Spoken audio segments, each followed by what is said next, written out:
Күзнең соңгы ойы. Яфраклар да күптән инде бетте кыйылып, сары яфрак җиргә йылышкан. Җир анага ныграк сыенып. Яңгырлар да бик еш ява хәзер. Күкләр йылый, нигә яман су?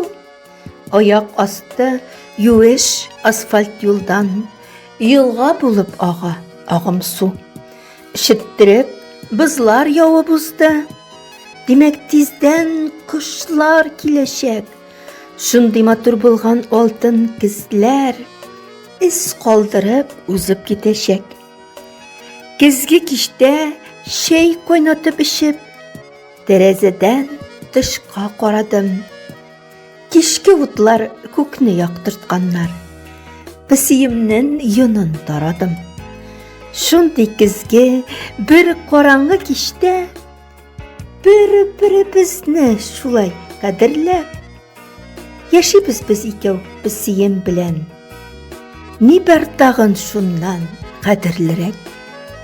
Автор Гөлнур Галимова.